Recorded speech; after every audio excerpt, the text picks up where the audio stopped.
आज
हम कंप्लीट करेंगे अपना चैप्टर 5।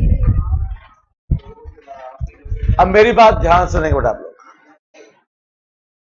चैप्टर 5 कंप्लीट तो करेंगे लेकिन नेक्स्ट टॉपिक स्टार्ट नहीं करेंगे, क्योंकि वो स्टार्ट करेंगे कल। कल अपनी क्या एक क्लास है जिसमें आप 2+5 बैच बैठेंगे। मेरी क्लास शायद 2 से 5 है।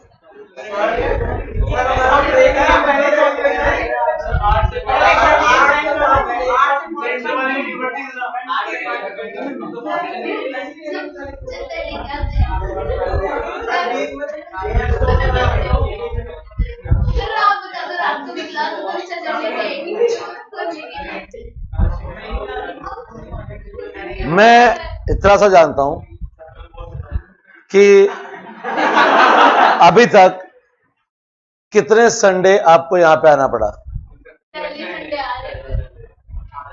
एक संडे। और उसका बेनिफिट, आपका बैच बाकी बैचेस से पहले स्टार्ट हुआ है 2, 5 और 6 का, तो आपको एक एक्स्ट्रा मॉक टेस्ट सीरीज मिलनी चाहिए कि नहीं मिलनी चाहिए? हमें कोई दिक्कत नहीं है, हम आपका कोर्स नवंबर तक करवा देंगे आराम से। चैप्टर 5 है ना, इसको मैं एक हफ्ते पढ़ाऊंगा, एक लाइन से पढ़ाऊंगा। Competition, do you know competition? Competition is एक कॉन्टेस्ट। अरे बेटा कॉन्टेस्ट, ठीक है। तो मैं आपको नवंबर तक आराम से करा सकता हूं। लेकिन मुद्दा यह है बेटा कि अगर हम पहले ज्वाइन हुए हैं तो उसका बेनिफिट हमें मिलना चाहिए। हमने आप लोगों के लिए जो मॉक टेस्ट सीरीज प्लान की है ना, उसके अकॉर्डिंग हमें अपने सिलेबस को खत्म करना है, ताकि वो सिलेबस एक टाइम पर खत्म हो जाए। आपको आते हुए शायद 2-2.5 महीने हो चुके हैं, 3 महीने, लेकिन हमने कभी भी आपको किसी भी संडे को क्लास के लिए नहीं बुलाया। अगर एक संडे बुला लिया गया तो कोई बहुत बड़ा तूफान नहीं टूटा है। डेली भी आपकी क्लास, डेली आप कितने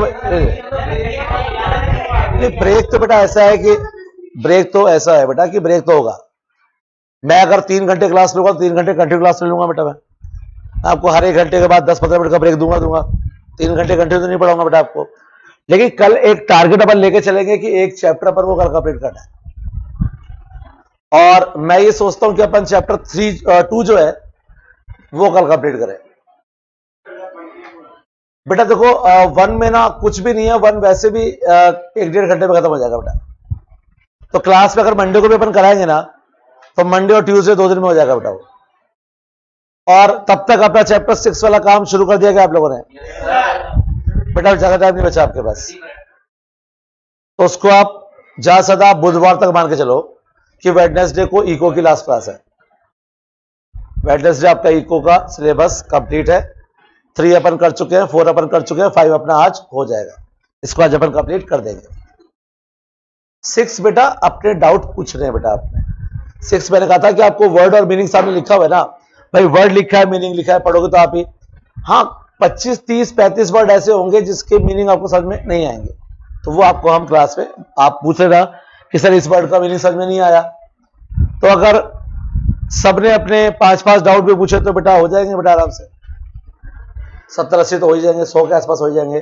और इससे ज्यादा वर्ड्स ऐसे है नहीं। अब चेक के बारे में आपको क्या बताऊं बेटा मैं, बाउंस चेक के बारे में, एटीएम के बारे में, credit card, debit card, consumer loyalty, थोड़ा उसके बारे में बताने की जरूरत नहीं है। और मुद्दा यह है कि बेटा कल अपन चैप्टर 2 जो है, क्योंकि वो थोड़ा सा बड़ा चैप्टर है, उसको चाहिए 2-3 घंटे आराम से, तो 2-3 घंटे कल मिल रहे हैं अपन को, तो मिल रहे तो कल अपन चैप्टर 2 निपटा लेते हैं। चैप्टर 2 अपना कल फिनिश हो जाएगा, 5 अपना हो चुका है, 3 4 5 अपने आज कंप्लीट हो जाएंगे, 2 हो जाएगा, बचेगा 1 और 6। तो 1 अपन कंप्लीट कर लेंगे मंडे और ट्यूसडे में, 2 दिन में है अपने पास। और वेडनेसडे को बेटा अपन 6 चैप्टर ले लेंगे। थर्सडे को फिर अपन जो भी डाउट चैप्टर में आपके आ रहे हैं, क्योंकि मेरे हिसाब से हर चैप्टर में कोई 1-2 डाउट होंगे तो होंगे, ज्यादा डाउट नहीं होंगे आपके। पीसीक्यू में अभी तक जितने अपने चैप्टर के क्वेश्चन सॉल्व किए होंगे, कोई 1-2 क्वेश्चन में डाउट होगा तो होगा, ज्यादा में क्या बेटा। हाँ सर दे रखे हैं,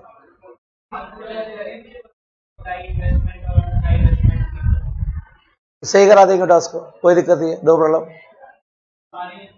सारे गलत है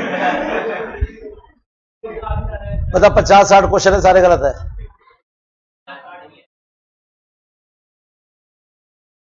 अरे तो बेटा एक में कितने डाउट,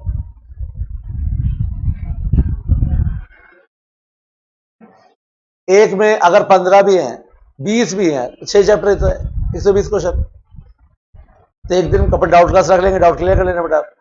और बोलो, तो एक दिन एक डाउट क्लास रख लेंगे, थर्सडे को मान लो, वेडनेसडे को नहीं तो थर्सडे को, आप लोग इको से फ्री।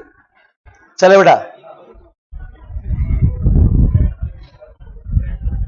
हाँ सक्षम क्या जानना चाहते हो आप।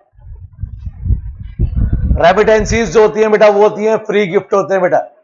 जैसे आपके चाचा जी अमेरिका में रहते हैं और वो आपको फ्री में यहाँ पे गिफ्ट वगैरह भेज रहे हैं, तो वो रेमिटेंसी होती है यहाँ पे। और बाकी आप ये किस टॉपिक में से पूछना चाहते हैं बेटा बता दीजिए मुझे एक बार।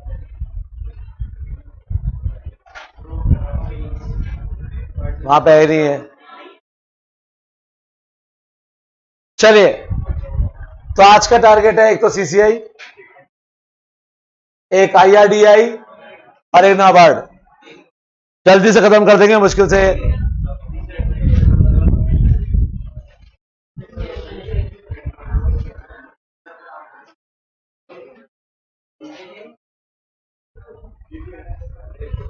हाँ तो सक्षम बेटा क्लास के बाद एक बार बता देना, कर देंगे सॉल्व आपका सॉल्यूशन।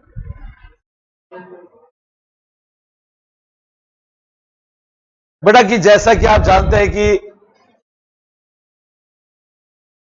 कंपटीशन बहुत इंपॉर्टेंट है हमारी लाइफ के लिए, क्योंकि कंपटीशन हमारी एफिशिएंसी को बढ़ाता है बेटा। कंपटीशन हमेशा क्या बढ़ाता है बेटा, हमारी एफिशिएंसी को।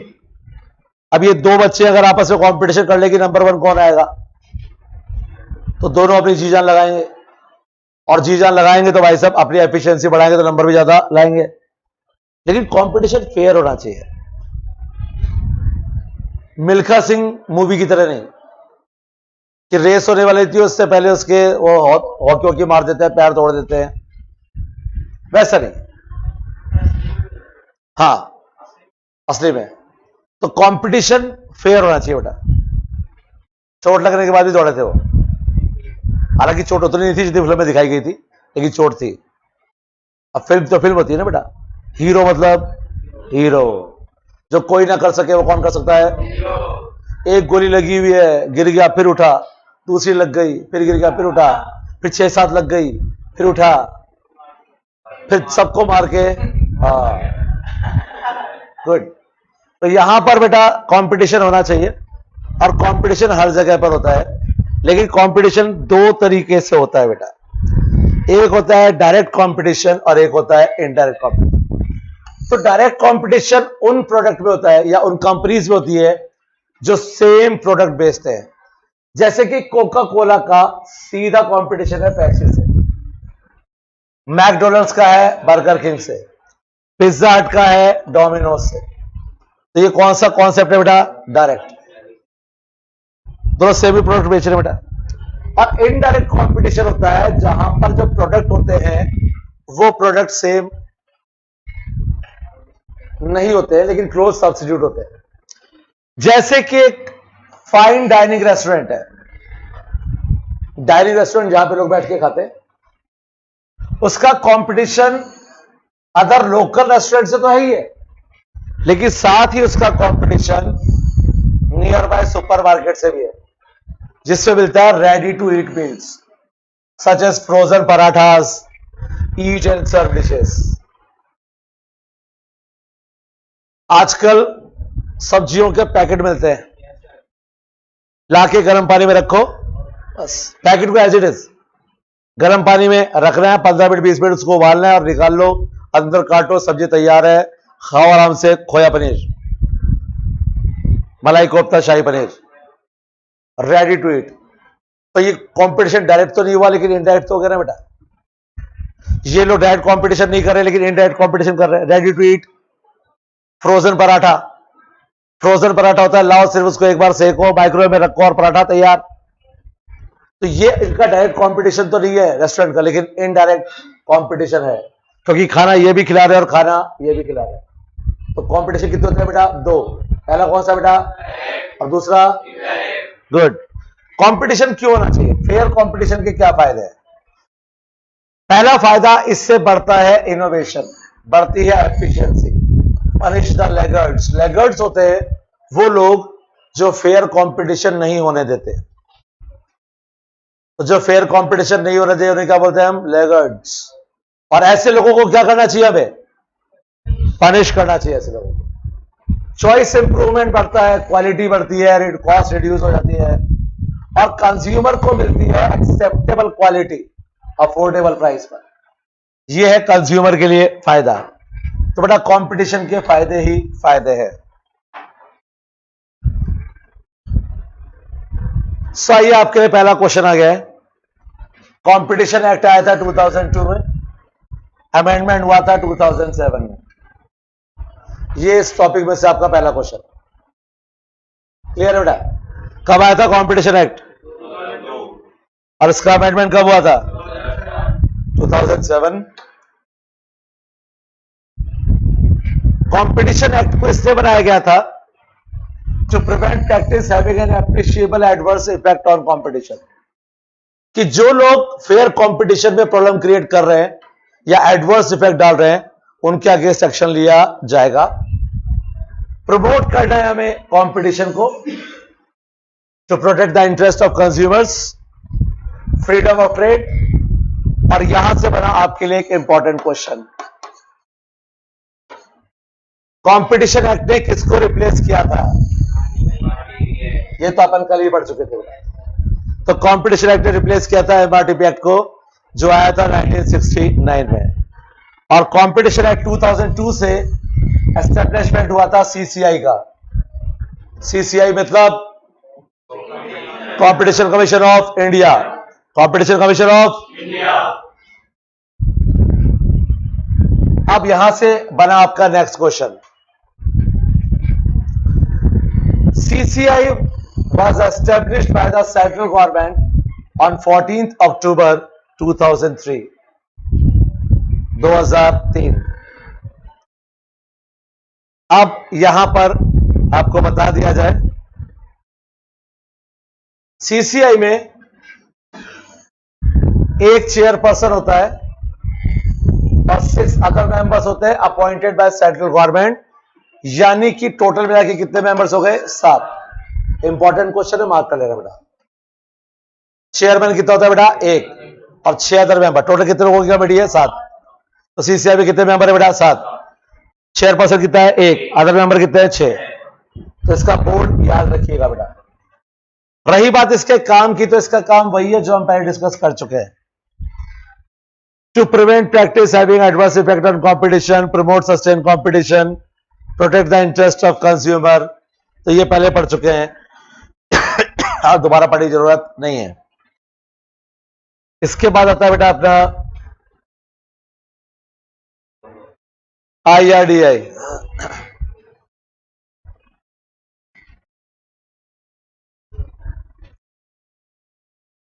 पहला question, it was constituted under insurance regulatory and development authority act 1999 duly pass by the parliament. तो कब आया था भैया IRDAI एक्ट? याद रहेगा क्या? दूसरा क्वेश्चन, इसने अलाउ किया था प्राइवेट प्लेयर्स को यानी प्राइवेट कंपनीज को कि अगर वो इंश्योरेंस कंपनी में यानी इंश्योरेंस बिजनेस में आना चाहती हैं आ सकती हैं। और FDI की जो लिमिट हमने डिसाइड की थी वो थी इसमें 26%, लेकिन ये अब बढ़ाकर कर दी गई है। तो प्रेजेंट में इंश्योरेंस सेक्टर में FDI की लिमिट कितनी है बेटा? 26 मत लिखाना भैया, 26 तो पहले थी, अब कितनी है बेटा? 49। याद रहेगा क्या बेटा? याद रखना, गुड।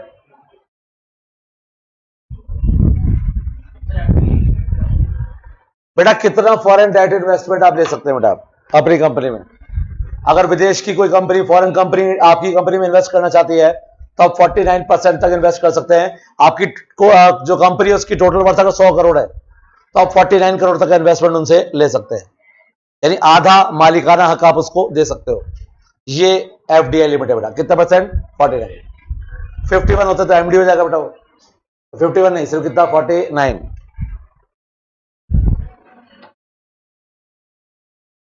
IRDAI का मेन ऑब्जेक्टिव था to protect the interest of and secure fair treatment to policy holders. जो पॉलिसी होल्डर्स है इनको फ्री और फेयर ट्रीटमेंट मिलना चाहिए। फ्री तो नहीं लेकिन फेयर। अब इंश्योरेंस कंपनी प्रॉब्लम यह है कि कई बार कस्टमर खतरनाक होते हैं और कई बार कंपनीज। मैं टीवी पे ऐड देखता हूं और टीवी पे एक ऐड आता है, कौन सी कंपनी है वो,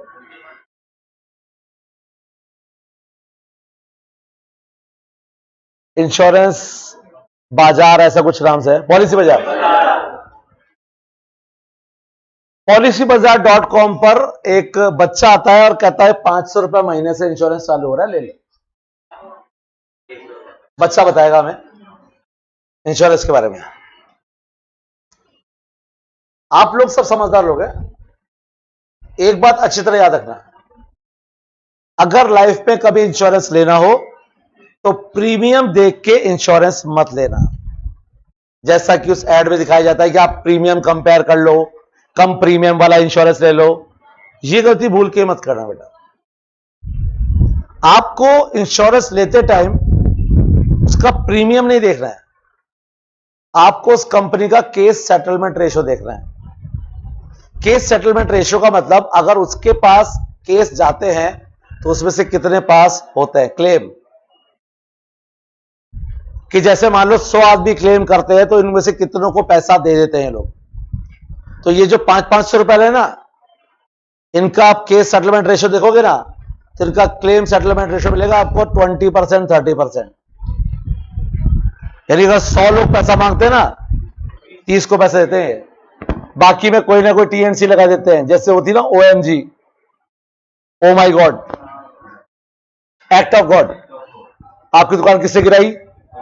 भगवान ने। जाओ भगवान से पैसा मांगो। अरे भैया इंश्योरेंस प्रीमियम तुम्हें दे रहा हूं मैं, पैसा भगवान से मांगने जाऊं? और वो तो बेवकूफ था जो चला भी गया। मूवी है तो कौन सा आदमी भगवान पे केस कर देगा भाई? इलॉजिकल बात है। आपने इंश्योरेंस कंपनी को प्रीमियम भरा तो भैया अनपढ़ आदमी इंश्योरेंस देता ही क्यों है? पढ़ के ले ले, पढ़ो एक एक कंडीशन उसके अंदर, या फिर अगले बंदे से पूछो, जिससे इंश्योरेंस दे रहे हो उससे पूछो। कि भैया मैं इंश्योरेंस दे रहा हूं, मुझे क्या क्या क्लेम मिलेगा और क्या क्या नहीं मिलेगा, और लिखवाओ उससे कि ये क्लेम मिलेंगे, नहीं मिले पकड़ लो उसको।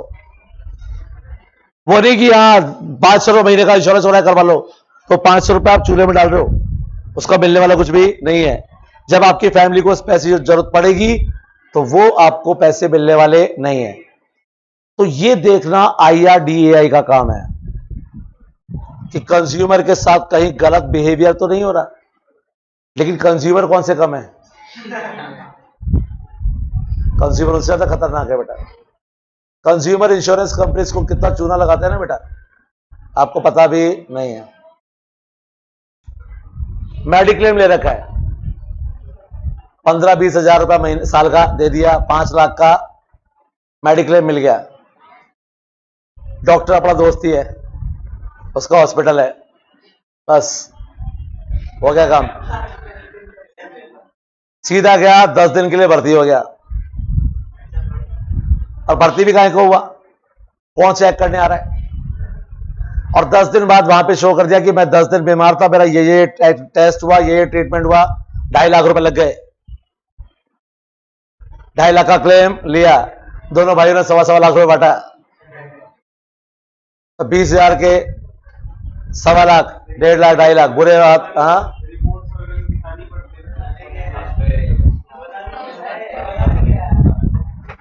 आप लोग ये क्यों भूल जाते हो कि आप इंडिया में रहते हो? We are Indians.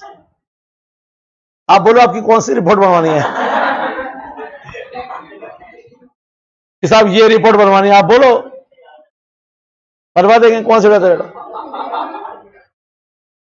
We are Indians.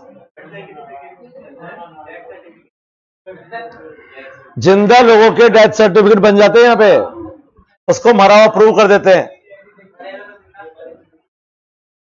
आज भी गया बैंक में, साहब मेरे खाते पैसे भरे, तो मर चुका है। बोले कब तेरा डेथ सर्टिफिकेट लगा के लोगों ने पैसा निकाल भी लिया खाते में से। ये कई लोगों के साथ हो चुका है बेटा ये। सो वी आर इंडियंस, खतरनाक लोग हैं। एक आदमी की कार का एक्सीडेंट हो गया, छोटा मोटा होता ना कई बार, चलती है सिटी में गाड़ी तो आड़ बढ़ जाती है, ठीक कराने के लिए ले गया। बोले साहब कितने पैसे लगेंगे? बोले ये तो 5-7 हजार का काम है, पर इसका कोई क्लेम व्लेम नहीं मिलेगा, इतने से काम का, बम्पर वम्पर टूटने का कोई क्लेम नहीं होता। तो बोले फिर क्या? बोले फिर रात को आना। रात को ले गया, बोले आप क्या? बोले साहब ने खंबा है, इसमें ठोक दे इसको। ले गया 70-80 की स्पीड में, ठोक दे इसको। क्या ठोक दी? बोले आप 60-70 हजार नुकसान हो गया, एक क्लेम करेंगे 1.5 लाख का। तो 60-70 हजार में गाड़ी पूरी नहीं करवा ली, जो भी चीजें खराब थी सब चेंज करवा ली, और 60-70 हजार की पार्टी। सो बेटा लोग भी तो कम नहीं है ना। गरीब आदमी अपना टर्म इंश्योरेंस करवाया, तो टर्म इंश्योरेंस क्या बड़ा खतरनाक इंश्योरेंस होता है। टर्म इंश्योरेंस ऐसा इंश्योरेंस होता है जहां पर आप बेसिकली मुश्किल से साल का 10 या 15 हजार का आपको प्रीमियम देना पड़ता है, जैसा तो 20 हजार मान लो, और आदमी सम इंश्योर्ड होता है 1 करोड़ रुपए का। चलिए साल का कितना? 20 हजार, और सम इंश्योर्ड कितने का? 1 करोड़। लेकिन इस टर्म इंश्योरेंस में सबसे बड़ी कंडीशन ये होती है कि आदमी मरेगा ना तो ही कुछ मिलेगा, वरना 20 हजार महीने का, साल का खत्म, उसके बदले में चवन्नी भी नहीं मिलेगी वापस। तो आदमी ने 20 हजार रुपए में अपना 1 करोड़ का इंश्योरेंस कराया, और बाद में अपनी डेथ एक्सीडेंट में शो कर दी। फैमिली को कितने मिल गए? 1 करोड़। जो कल तक गरीब लोग थे आज कौन हो गए? करोड़पति। तो लोग खेलते हैं केबीसी, कौन बनेगा? ऐसे बन जाते हैं बेटा। सर्वेयर्स भी आते हैं, एक्सीडेंट होता है ना, सर्वे करने वाले आते हैं बाकायदा इंश्योरेंस कंपनी से, फोटो खींच के लेके जाते हैं, नुकसान हुआ या नहीं हुआ। तो लोग कहते हैं सब सर्वेयर भी तो आएगा, और फिर भी मेरा आंसर वही होता है, वी आर इंडियंस। सर्वेयर भी तो इंसान ही है ना। बोले साहब ये तो 50 हजार का ही है, आप 1.5 लाख का क्लेम दिखा रहे हो, ये पकड़ 15 हजार रुपए। अब पर यार क्लेम तो 2 लाख का करना चाहिए यार, आप लोग 1.5 लाख का क्लेम कर रहे हो। 50,000 का क्लेम बढ़ाओ इसमें आप, और 15,000 मेरा ही बढ़ाओ, दोनों भाइयों का फायदा। We are good.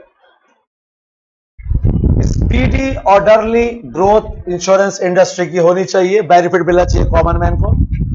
ये जो पॉइंट पढ़ रहे हो ना, इसमें से कोई क्वेश्चन नहीं बनेगा, सिर्फ अपनी मन की शांति के लिए पढ़ लो बेटा।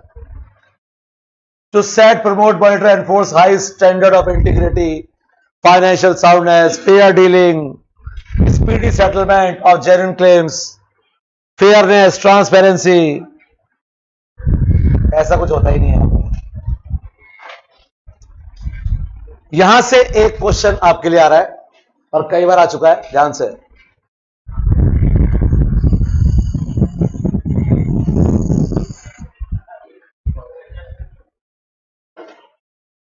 सो IRDAI एक्ट के सेक्शन 14 में इसकी पावर्स, ड्यूटीज और फंक्शंस को एक्सप्लेन किया गया है। तो ये क्वेश्चन एग्जाम में आ सकता है, इसके लिए आप तैयार रहे बेटा। पूछेगा आपसे कि किस में, यानी कि जो IRDAI एक्ट है इसके कौन से सेक्शन में इसकी जो ड्यूटीज है, पावर्स है, उसको एक्सप्लेन किया गया है। तो आपको याद रहेगा कौन सा था बेटा, ये याद रहेगा। आगे फिर वही पॉइंट आ जाओ बेटा।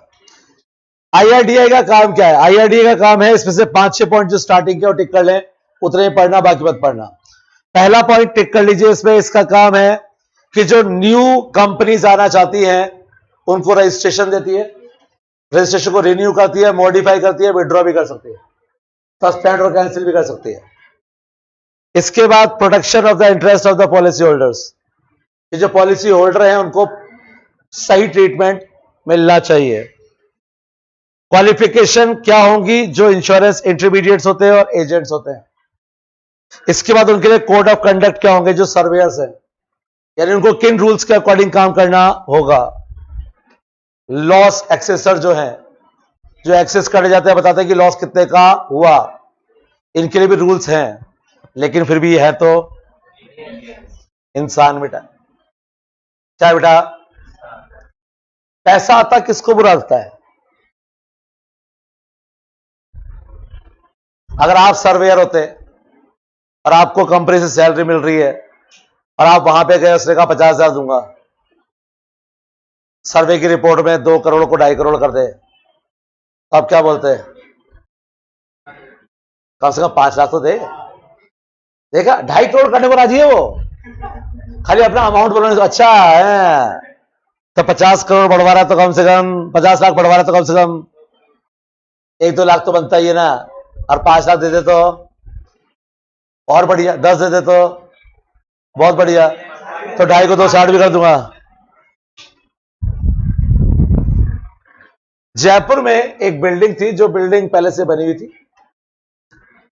शायद 2 या 3 मंजिल की बनी हुई थी, और उन्होंने बेसमेंट खोदना शुरू कर दिया। बनी हुई बिल्डिंग में बेसमेंट खोदोगे क्या होगा? ऑब्वियसली बिल्डिंग गिरेगी। ये बिल्डिंग बनी हुई से बेसमेंट खोदूंगा तो क्या होगा? बिल्डिंग गिर गई। उन्होंने इंश्योरेंस करवा रखा था, क्लेम उठाया, और क्लेम उठा के 5 से 7 मंजिल की बिल्डिंग बना दी। तो जो सर्वे करने आए थे वो इंसान ही तो थे। जो कॉमन सेंस की बात है ना, बिल्डिंग में अगर बनी हुई है और बेसमेंट खोदोगे तो बिल्डिंग बची रहेगी है ना, गिर जाएगी। गिर गई बेटा, और शानदार बिल्डिंग बना दी क्लेम उठा के। तो हम बहुत खतरनाक लोग हैं बेटा। तो इंश्योरेंस कंपनी हमारा कई बार बिगाड़ हो सकती है बहुत कुछ, लेकिन हम इसका बिगाड़ते आ रहे हैं, सालों से बिगाड़ते आ रहे हैं बेटा। बहुत है इतने पॉइंट्स। चलो आगे बढ़ते हैं बेटा। अब इस चैप्टर में भी एक टेबल आपको मिली हुई है बेटा। इस टेबल का एक फायदा है, वो जो सारा डेटा आपने अंडरलाइन किया है ना, वो सारा इस टेबल में अवेलेबल है। तो अगर आपने टेबल पढ़ ली ना, तो भी जो अंडरलाइन करा है वो जरूर पढ़ना बेटा, क्योंकि हो सकता है कि इसमें से कुछ छूट जाए। तो टेबल चाहे तो आप एक रिवीजन के लिए पढ़ लेना, लेकिन जो अंडरलाइन कर रहा है बेटा वो पढ़ना ही पढ़ना। क्लियर है बेटा? इसके बाद चलते हैं बेटा हम अपने फंडिंग इंस्टीट्यूशन पर, और यहां पर फटाफट से अंडरलाइन कीजिए बेटा।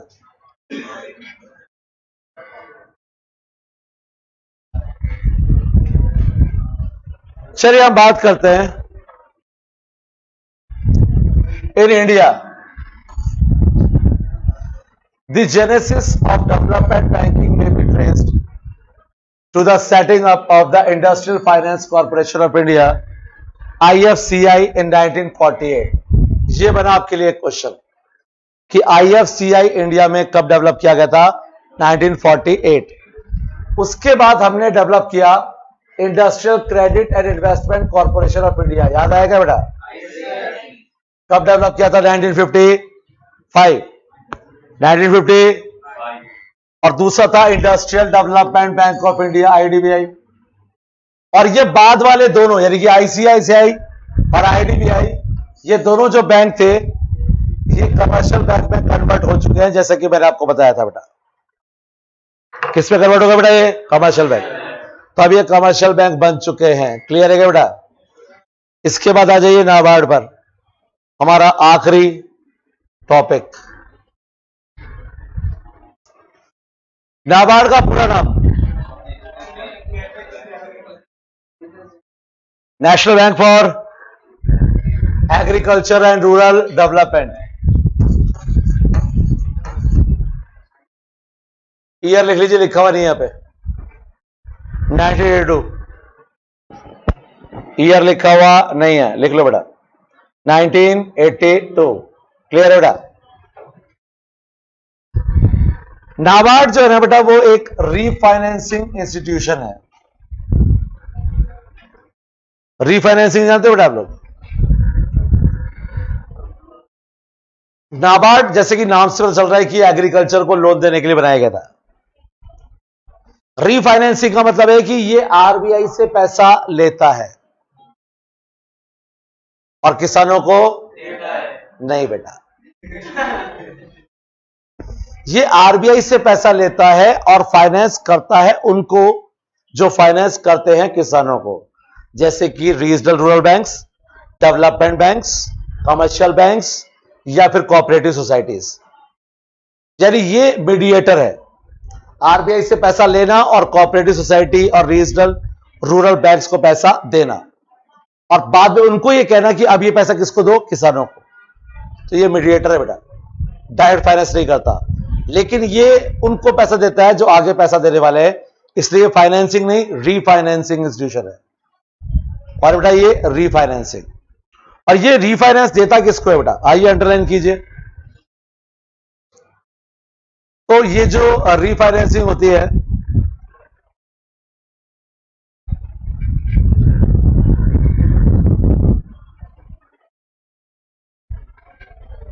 NABARD's refinance is available to state cooperative agriculture and rural development banks,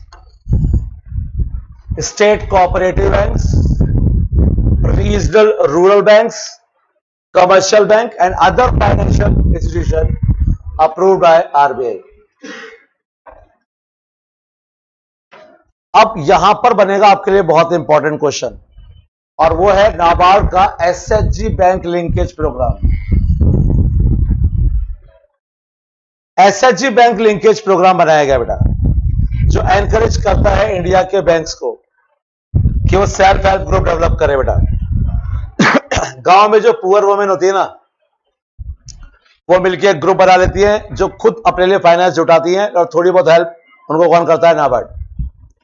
self help group इसलिए कहा गया क्योंकि खुद का पैसा होता है उनका, लेकिन हेल्प करने के लिए उनके पास कौन है बेटा? नाबार्ड। जैसे मान लो कि आप 5 दोस्तों ने मिलकर ये डिसाइड किया कि अपन हर महीने 1,000 रुपए जमा करेंगे, तो हर महीने कितना जमा हो जाएगा? 5,000 रुपए जमा हो जाएगा। साल 2 साल जमा कर लिया आपने, अब आपके पास इतना पैसा है कि कभी किसी को जरूरत पड़े तो उसमें से आप क्या दे सकते हो? लोन दे सकते हो। जैसे इसने कहा कि मुझे 5,000 रुपए चाहिए, तो आपने 5,000 रुपए निकाल के दे दिए, इस भाई ने इंटरेस्ट के साथ वापस जमा करा दिया टाइम पर। तो अपनी खुद की फाइनेंस की जरूरत है खुद ही पूरी करने के लिए SHG बनाया गया बेटा, लेकिन इसमें हेल्प कौन कर रहा है बेटा? नाबार्ड। तो सेल्फ हेल्प ग्रुप नाबार्ड का सबसे इंपॉर्टेंट प्रोग्राम है, और एग्जाम में कई बार पूछा जाता है कि नाबार्ड का सबसे इंपॉर्टेंट प्रोग्राम कौन सा है? प्रोग्राम है SHG bank linkage programme. SHG bank linkage programme, और SHG क्या है? Self help group. क्लियर है बेटा? तो यहां पर आके आपके इस चैप्टर की कहानी समाप्त हो गई बेटा। खेल खत्म, पैसा आ जाओ।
सो सक्षम, आपका डाउट था सेकंड लाइन को लेके, तो बेटा यहां पर वो पब्लिक डेट्स के लिए और रेस्पॉन्सिबल है for issue of new loans.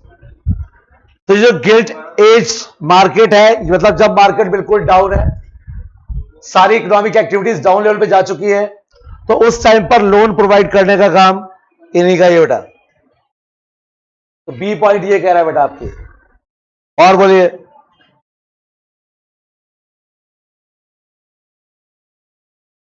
तो और किसी को कोई डाउट बेटा पूछ लो।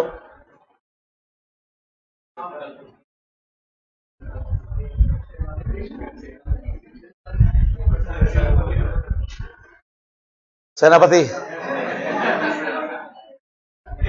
वो कह रहे हैं, मैं नहीं कह रहा हूं।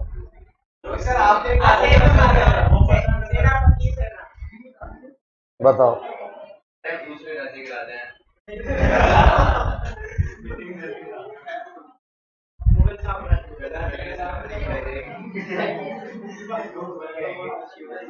तो आप कौन से साम्राज्य से हो?